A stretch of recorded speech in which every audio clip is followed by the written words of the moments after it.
stories flying onto the screen tonight. Marconi and British Aerospace merge to form robot Overlord. Turing Machine makes man obsolete, says Turing. And Scotland and England kick off century of football fisticuffs.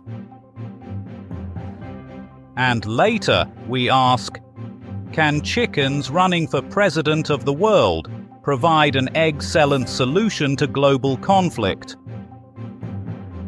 Those are the headlines. TikTok, News O'Clock. News Bang, euthanizing the scourge of social media misinformation. This is it in the Stoom, 1999. In a shocking display of corporate exhibitionism, two of Britain's largest defence contractors stripped naked and merged in public today.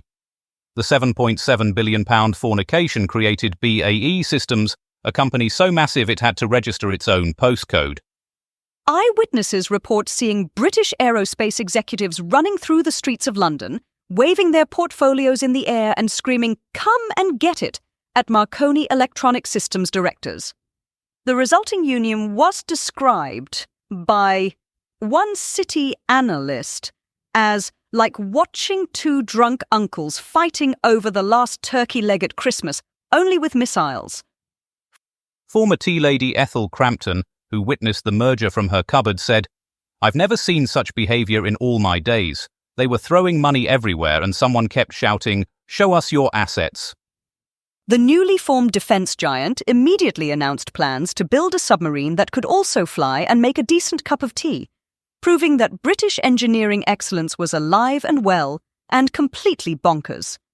In Sudan, 1936.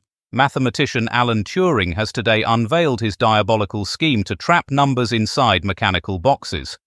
The paper, which nobody can pronounce without spraining their tongue, describes a theoretical device capable of computing anything, provided you're willing to wait until the heat death of the universe.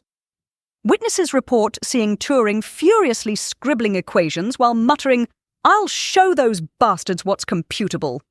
His colleagues at Cambridge were reportedly deeply disturbed by his insistence that mathematics had limits, with Professor Winterbottom declaring, "Next he'll be telling us 2 plus 2 doesn't always equal 5. The controversial paper suggests that some problems cannot be solved, devastating the hopes and dreams of mathematicians who'd spent decades trying to divide by zero. "He's basically told us we're all wasting our time," sobbed Dr. Frederick Numberwang, before attempting to prove Turing wrong by headbutting his desk repeatedly.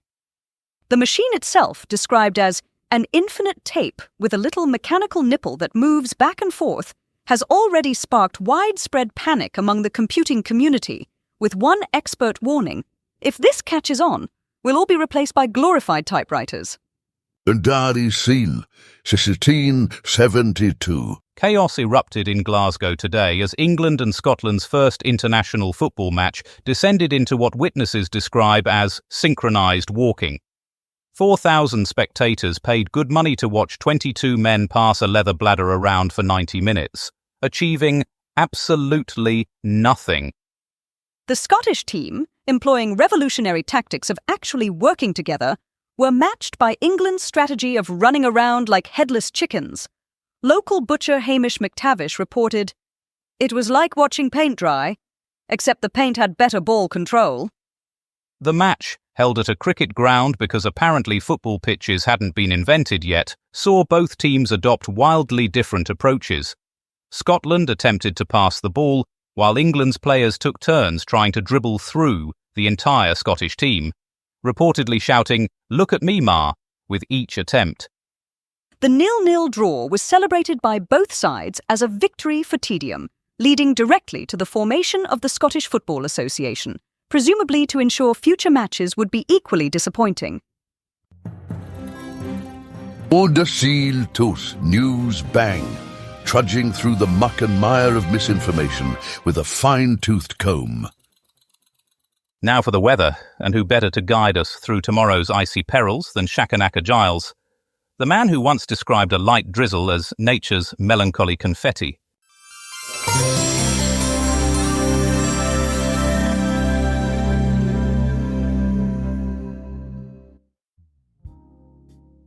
Looking southeast tomorrow, expect objects falling from the sky.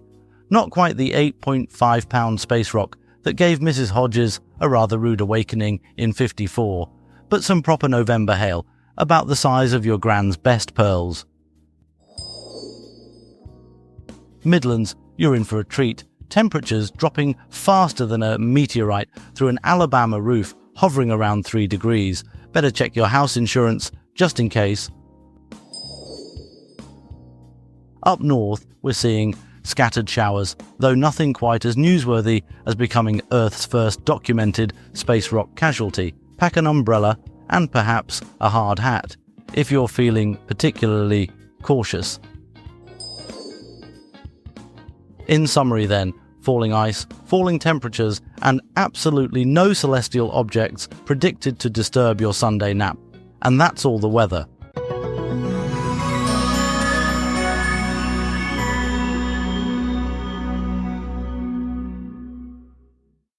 (1853). In a tale of maritime mayhem that would make Poseidon himself go wee-wees, we look back to this day in 1853 when the Battle of Sinop erupted in the Black Sea. Under the strategic wizardry of Admiral Pavel Nakhimov, the Russian fleet executed a dazzling display of naval prowess, utterly decimating the Ottoman fleet. Using a revolutionary semicircle formation and explosive shells, because why settle for solid shots when you can make things go boom, the Russians rendered the Ottomans' wooden ships into little more than kindling. This battle didn't just sink ships. It sank the era of wooden sailing vessels, ushering in the age of ironclad warships. The geopolitical aftershocks were felt far and wide, prompting British and French intervention in the Crimean War. Now, for more on this explosive maritime milestone, we go to our historical correspondent, Brian Bastable, who's been navigating the choppy waters of the past to bring us this report. This is Brian Bastable reporting from the blood-soaked harbour of Sinop, where the very air tastes of gunpowder and burning Ottoman sailors. The Russian fleet has just performed what can only be described as synchronized naval murder on an unprecedented scale. Oh, there goes another frigate. The harbour is absolutely littered with floating heads wearing fezzes. I've counted 16 so far, though it's difficult to be precise as they keep exploding. Admiral Nakhimov's ships have formed what he's calling a death donut around the Ottoman fleet. These new explosive shells are turning the Turkish vessels into what can only be described as very expensive fireworks. The coastal batteries are returning fire with all the effectiveness of a man throwing pebbles at a charging rhinoceros. Whoosh! That was close. Half my notebook just disintegrated. The Russians are methodically working their way through the Ottoman fleet like a drunk man through a kebab shop. The harbour waters are now officially 60% wood splinters, 30% seawater, and 10% what used to be inside Turkish sailors. The British and French ambassadors are watching through telescopes, looking absolutely furious. One of them just ate his own hat. This is Brian Bastable ducking under what appears to be a flying crow's nest for Newsbang. This steht in the Sturm, 1999. The year was 1999, and amidst the echoes of post-Cold War belt-tightening, British Aerospace and Marconi Electronic Systems shook hands on a P7.7 billion merger, birthing BAE Systems, Europe's largest defence contractor. Experts called it a union of steel and circuits, aircraft and algorithms, creating a powerhouse to rival the behemoths across the Atlantic. While some hailed it as a strategic masterstroke, others whispered of national security risks and industry upheaval. For more on this titanic merger and its fallout, we turn to our defence correspondent, Hardiman Pesto. Yes, Martin, I'm here with Sir Reginald Volts-Ampere, the Chief Electrical Officer at Marconi, who's been telling me about this historic merger. Actually, that's not my title. I'm head of... Sir Reginald tells me the deal is worth £7.7 billion. which in today's money is roughly equivalent to 412 million Spitfires. Pesto, that's not how currency conversion works. Can we stick to the facts?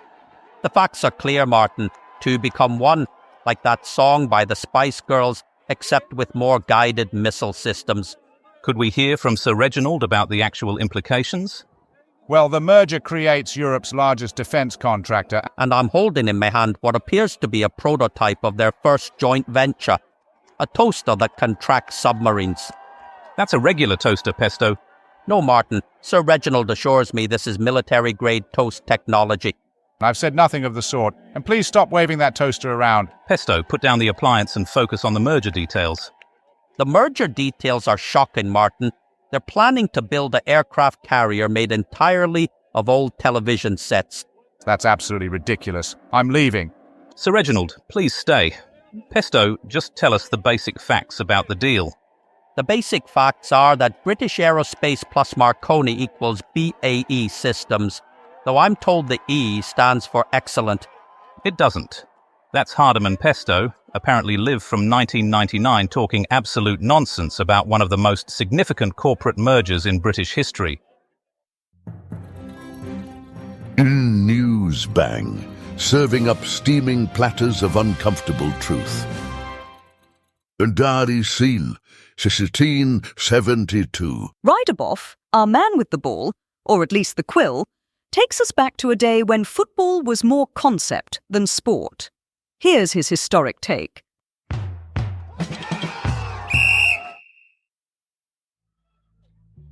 And now coming to you live from 1872, where history is being made at Hamilton Crescent in Glasgow. The very first international football match has just concluded between Scotland and England, ending in a 0-0 draw that had all the excitement of watching paint dry on a wet Wednesday in Wales. 4,000 spectators crammed into the ground like sardines in a tin of particularly patriotic fish. The Scottish team, wearing their traditional kilts, I'm being told they weren't actually wearing kilts, but wouldn't that have been something? Demonstrated their revolutionary passing the ball technique, while the English side preferred to dribble individually, like a bunch of toddlers after an ice cream van. The English squad, captained by the dashing Cuthbert Muttonchops Ottaway, showed remarkable restraint in not using their hands, which was quite the achievement considering rugby was all the rage back then. The Scots, led by Robert Haggis Legs Gardner, responded with their innovative kick it to someone wearing the same colour shirt strategy, which I'm told will catch on in years to come. And there's young Angus Sporran, McTavish with the ball, passing it like it's a hot potato to Hamish the Thistle Macduff. The English looking utterly bewildered by this revolutionary concept of sharing, rather like my first wife when I suggested splitting the holiday home in Bognor Regis.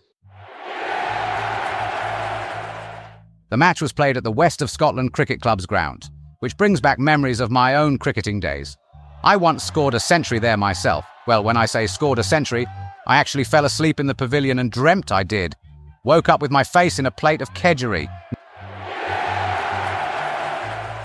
Notable moments included English forward Arnold Beef Wellington Kirk-Smith attempting what appeared to be a Highland fling mid-tackle, and Scottish defender William Whiskey Knees Kerr introducing the world to the concept of the defensive wall. Though, in fairness, he was just trying to warm himself up against the notorious Glasgow breeze. The crowd's enthusiasm was dampened only slightly by the complete absence of goals, though I'm told several spectators invented the time-honoured tradition of shouting, "The referee's a donkey," in both English and Scots Gaelic. The match officials, wearing top hats and carrying pocket watches, had to constantly remind players not to pick up the ball, a habit apparently hard to break in those early days of association football.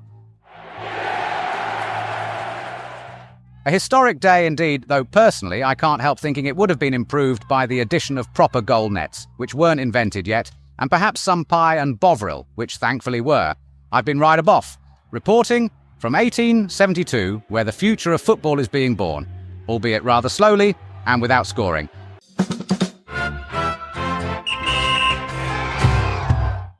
Now, turning to the environment. Penelope Windchime, our ever-optimistic sentinel of sustainability, takes us on a peculiar stroll through green history. Here's EnviroNews. Environews, I'm Penelope Windchime with today's Historical Green Report. On this day in 1803, the world witnessed what I can only describe as history's first mobile child-powered vaccine delivery system. Dr. Francisco Balmes, clearly inspired by the natural efficiency of honeybees pollinating flowers, created a human chain of small orphaned boys to transport smallpox vaccines across 3 continents.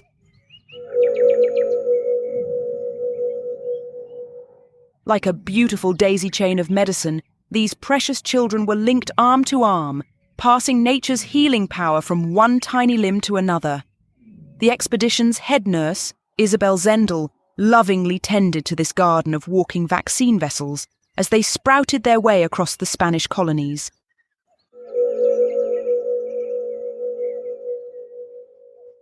The children, whom I like to call the little vaccine butterflies, fluttered from port to port, their arms buzzing with life-saving serum. It's rather like how squirrels pass nuts from tree to tree, except with more crying and less fur.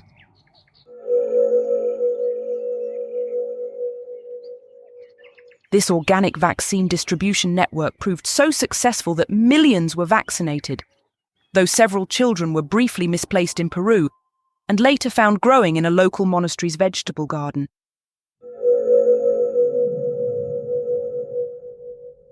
I'm Penelope Windchime, reminding you that sometimes the best solution is child-powered medicine. Now excuse me while I weep for these brave little vaccine vessels. Now to the open roads and the chaos beyond, as our very own Polly Beep reports on an East Coast spectacle that's turning drivers into gawkers and cows into philosophers. Polly? Good evening, road warriors. Breaking news from the East Coast Main Line, where Sir Nigel Gresley's Flying Scotsman has just smashed through the 100-mile-per-hour barrier. If you're anywhere near York, expect significant delays as train spotters are abandoning their vehicles on the A64 to witness history in the making. The A1 is particularly congested around Doncaster as crowds gather to watch this magnificent beast thunder past. Reports suggest several horses have fainted in shock, and at least one Farmer's Prize-winning cow has sworn off grass forever. Meanwhile, the B104 is experiencing unusual traffic patterns as people attempt to race alongside the locomotive in their Morris Minors. Chaps, it's simply not going to happen. Stick to your usual 20 miles per hour. There's Goodfellows. We're getting word that the water trough system is causing some spectacular rainbow effects across the Yorkshire countryside. If you're driving nearby, do remember to close your windows unless you fancy an impromptu shower. And finally, a reminder that the A19 near Newcastle is completely gridlocked due to an unfortunate incident involving 3 penny farthings and a runaway steam-powered penny whistle. Expect delays until Tuesday. This is Polly Beep, reminding you that while trains might fly, your Model T certainly shouldn't. Back to the studio. Atin Sudden, 1936. Now a name synonymous with science, calamity, and the inexplicable intersection of the two. Reporting on a pivotal moment in computing history, here's Calamity Prendeville.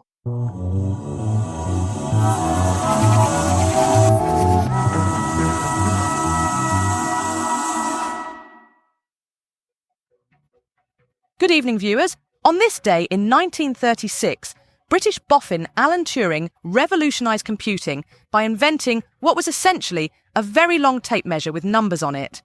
The Turing Machine, first developed in his garden shed in Manchester, was initially designed to solve the pressing problem of automated tea-making, but accidentally ended up creating the foundation of all modern computing.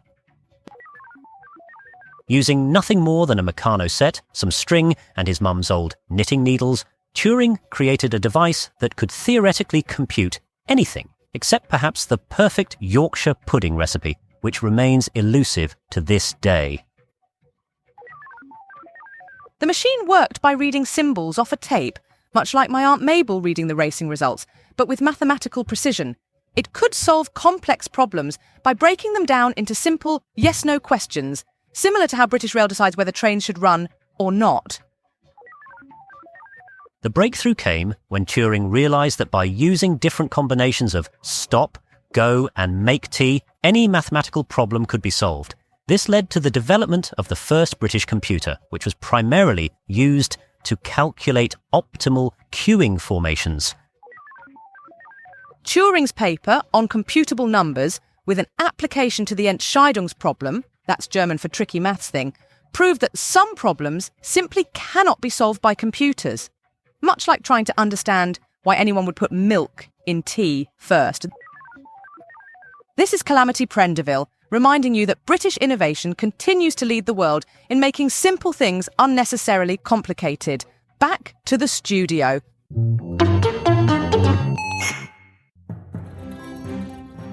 News bang. We make truth great again, reversing the damage done by lying. Oh! 1979. Now, music history from this day in 1979. Pink Floyd's album, The Wall, smashed onto the scene, a sonic brick-by-brick dissection of isolation, mental health, and the perils of fame. Conceived after Roger Waters, in a fit of questionable fan engagement, spat on a concertgoer, the album transformed personal angst into progressive rock legend. Despite internal band tensions that could rival any soap opera, The Wall became a cultural touchstone, resonating with a generation questioning conformity and counterculture collapse. For more, here's Smithsonian Moss with her report on the groundbreaking opus. Now, at this point of the evening, we welcome listeners on FM who've just joined us.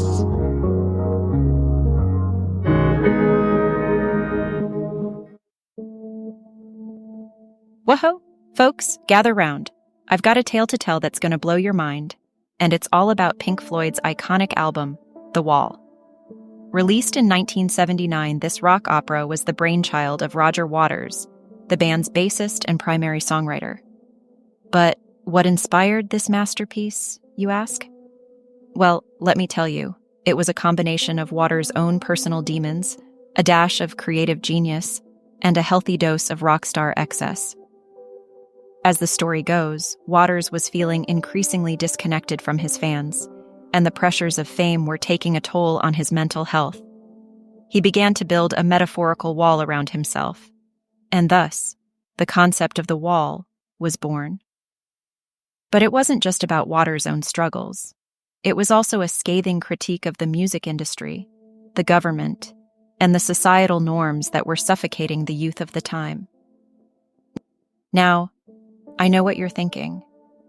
This all sounds very serious and deep, but trust me, folks, this album is a wild ride.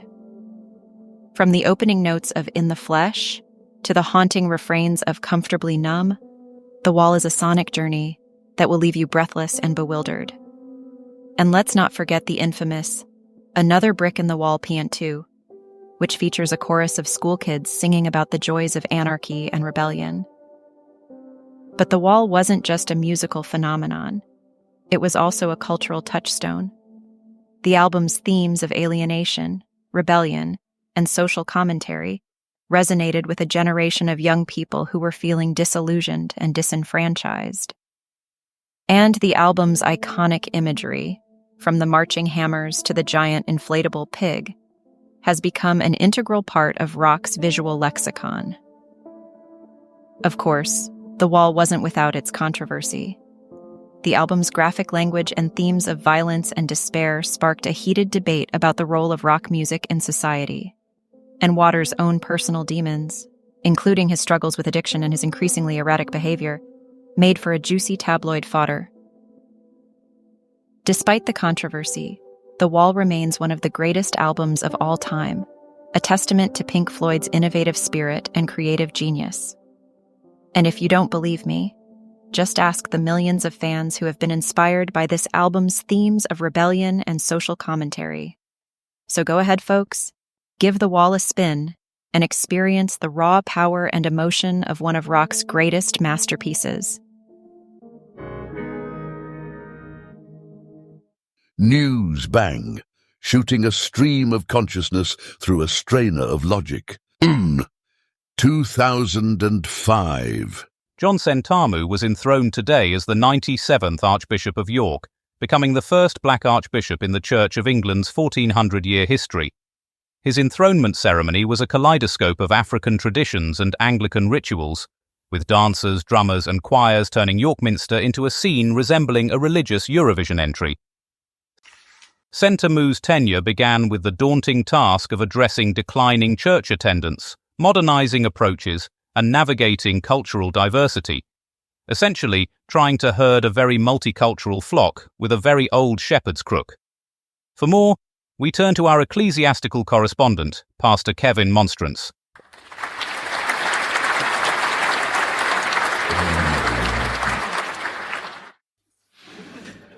Good evening, blessed viewers.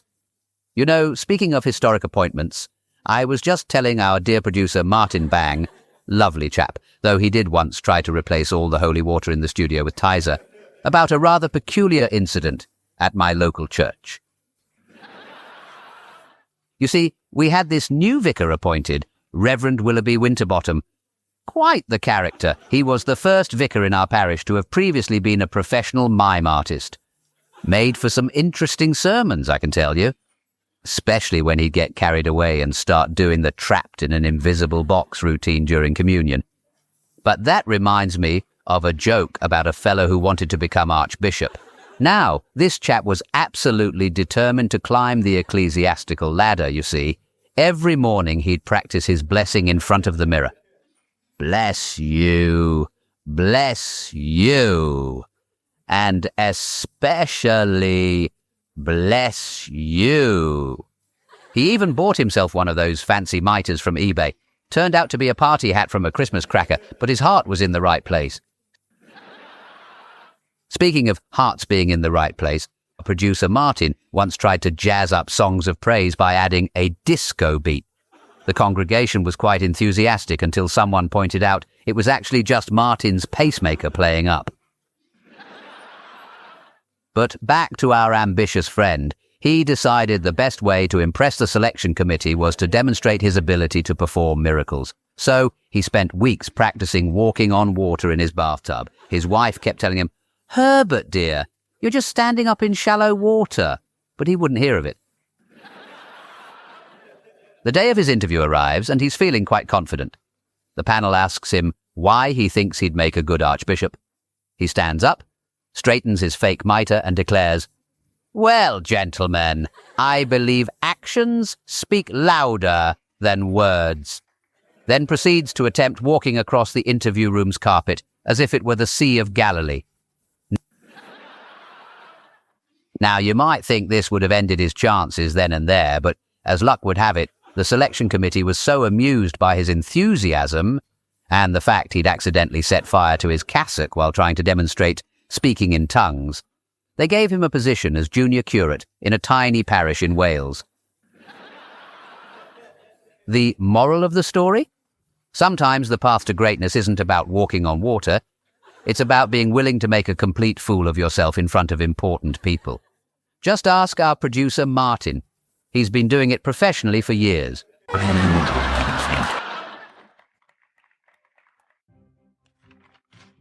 And finally, let's take a look at tomorrow's papers. The Times led with Rosa Parks' backside stays put. Bus boycott ensues.